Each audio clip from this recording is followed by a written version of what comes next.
da medicina. Estou até fazendo essa pós em patologia. Estou fazendo uma pós agora, né? Comecei esse ano. Patologia nas obras civis. E tem me ajudado muito. Porque a patologia é você entender o problema do concreto. Então, hoje é como se eu fosse um médico do concreto. Então, eu estou entendendo quais são os problemas, os sintomas, que a gente chama de sintomatologia, né? Que também é um termo da medicina. Quais são os sintomas que essas estruturas têm, para a gente entender qual o problema e como resolver, né? Então, isso é complexo, não é simples, e depende de estudo, de envolvimento. Então, hoje a gente tem ferramentas muito legais aí para a gente poder descobrir, por exemplo, dessas patologias, assim, por dentro do concreto, às vezes sem precisar de quebrar ele, você consegue saber. Era isso que eu ia te perguntar, inclusive, porque a gente tem muitas edificações, né, que já existem. Se a gente pensa em Belo Horizonte, se a gente pensa em Minas Gerais, Brasil, mundo, muitas edificações que já existem. Então, essas soluções sendo aplicadas nas edificações já existentes, sejam elas edifícios ou pontes, enfim. Exatamente, isso tem sido cada vez mais comum, porque as empresas que já têm, por exemplo, uma vida útil, né, já estejam aí há vários anos, seja 20, 30, 50 anos, elas vão precisar cada vez mais de ser recuperadas, né, de adaptar mesmo as estruturas que já existem para que elas possam durar mais tempo, né? Então, isso que você está falando é muito importante, porque o mercado está cada vez mais investindo nessas soluções para poder realmente melhorar e readequar essas estruturas que já existem. Se recuperar e manter a vida útil, né? Exatamente. Ampliar, na verdade, a vida útil, né? Manter a segurança de quem está utilizando essas edificações. Exatamente. Felipe, quais que são as principais inovações quando a gente pensa em impermeabilizantes e também em selantes? Legal. A impermeabilização podemos falar assim, que é um universo à parte. É uma área que as empresas têm hoje cada vez mais entendido que vale a pena você ter boas soluções investidas em obra, porque até pouco tempo atrás, eu ainda vejo alguns clientes ainda que nem preocupam com o impermeabilizante. A gente vê estruturas de concreto, por exemplo, reservatórios, que sem impermeabilização nenhuma. O cara só faz o concreto, bota água lá dentro... Vambora. E vambora. E o que acontece com isso?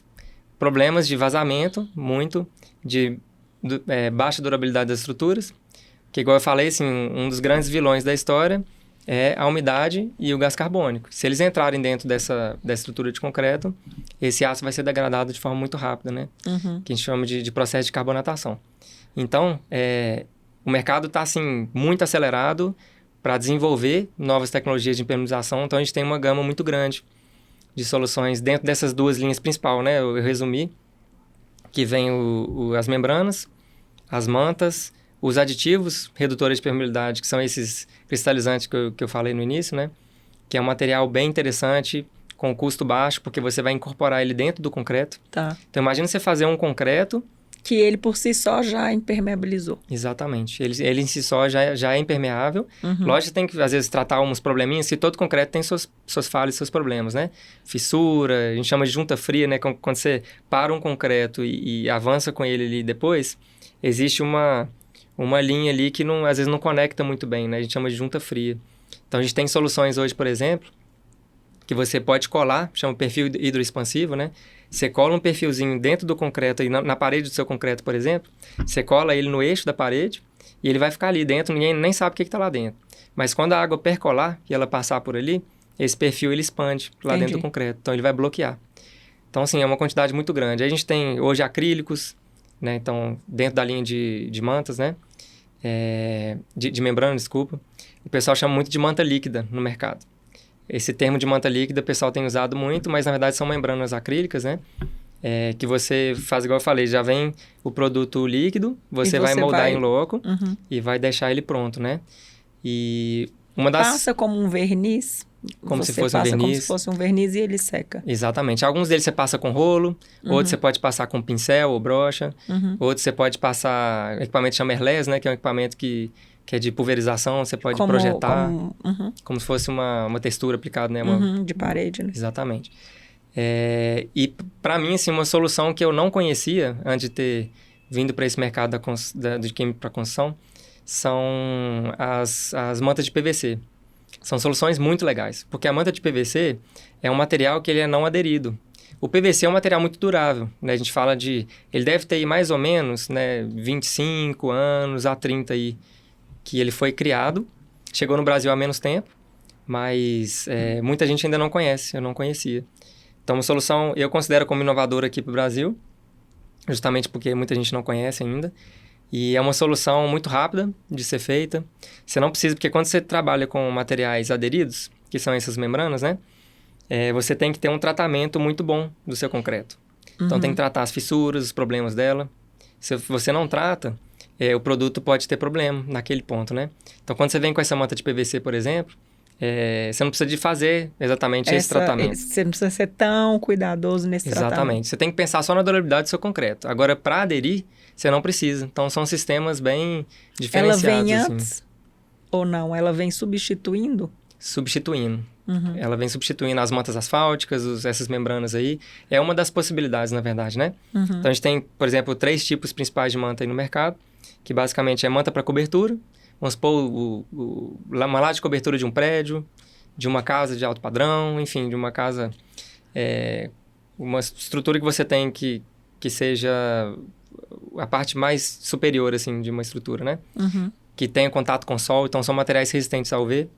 Então, são bem legais. Tem material específico para reservatório, PVC específico para ficar dentro de reservatório. Então, tem laudo de potabilidade e tudo. E você tem também mantas para você poder usar em piso. Que aí, o que em piso geralmente o pessoal faz? Eles fazem a permeabilização e faz uma argamassa por cima, que a gente chama de camada de proteção mecânica, né? Então, são os constituintes, assim, dessa manta de PVC, ele muda um pouquinho, dependendo dessas variações que a gente tem. Manta para túnel, então é muito usado hoje em túnel, porque túnel é um problema sério, assim, de vazamento, é algo muito complexo e não é tão simples de fazer.